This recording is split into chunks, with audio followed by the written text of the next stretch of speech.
So, your latest acquisition has me thinking about the Spire some more. By all accounts, they go as far back as the old walls. Over the centuries, the nobles of the tiers have claimed the spires, but they've only ever battled over the land at the ground level of the monuments. I've never seen the glyphs of a spire light up in all my years. Not until you show up. If this were an isolated incident, I'd be confused. But it seems the spires, plural, are somehow connected to you. What's your secret?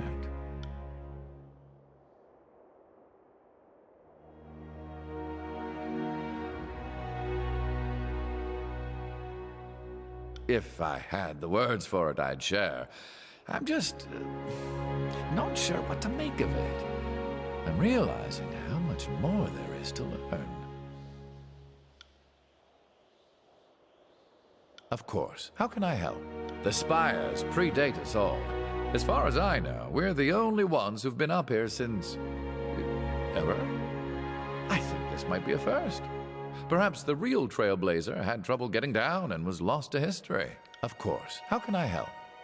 The Spire. Of course. How can I help? Are you asking for an objective assessment?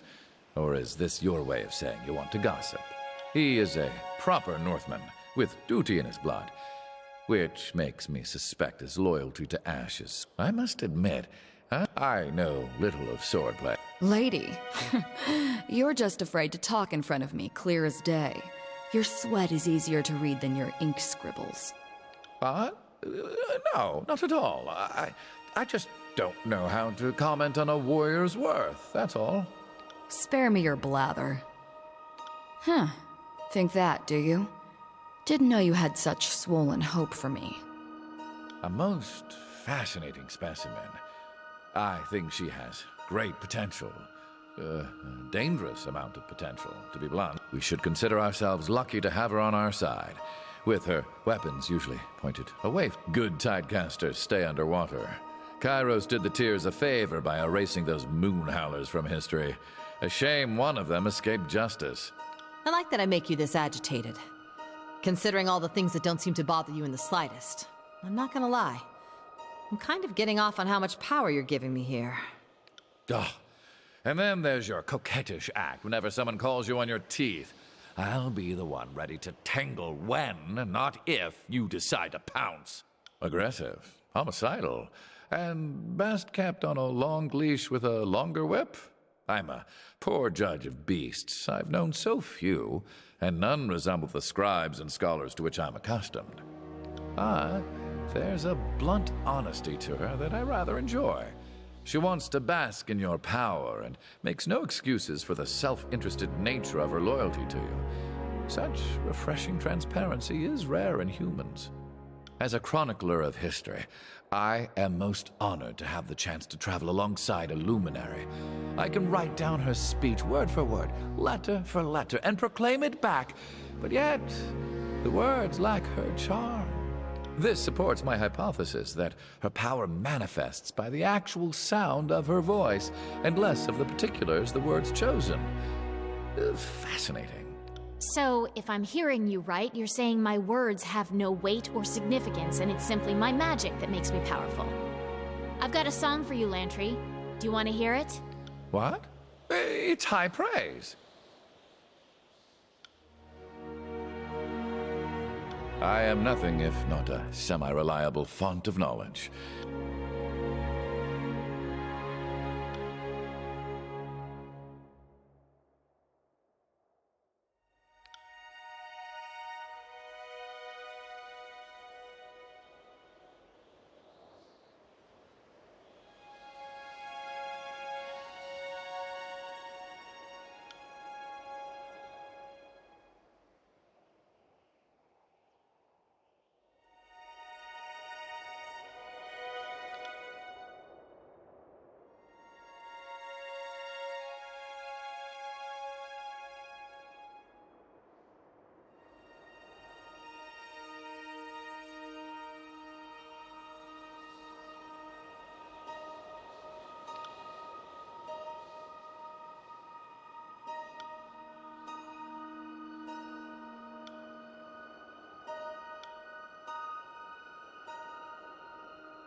I am nothing if not a semi-reliable font of knowledge, and I'd be happy to oblige.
Edicts are the strongest manifestation of magic we know, and they seem to violate all other lesser phenomena.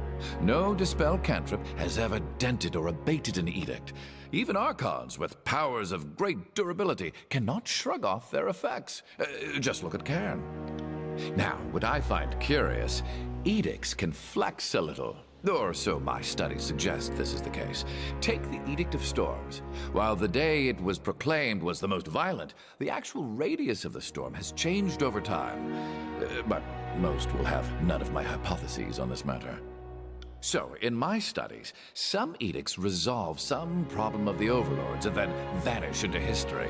But the edicts that linger around, almost all of them begin to widen. Their effects become more intense. Here's the intriguing part. The older the edict, and the more that's written about it, the more the reports of that edict get more dire over time.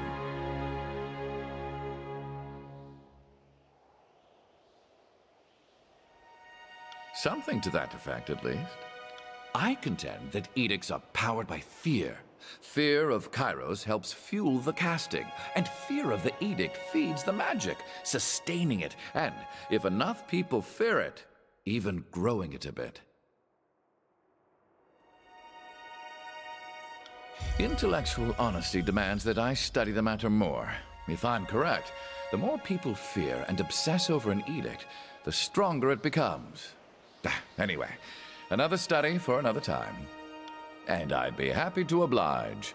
Ever since the fall of the Vellum Citadel, it is hard to find someone with whom I can discuss such things.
And I'd be happy to oblige.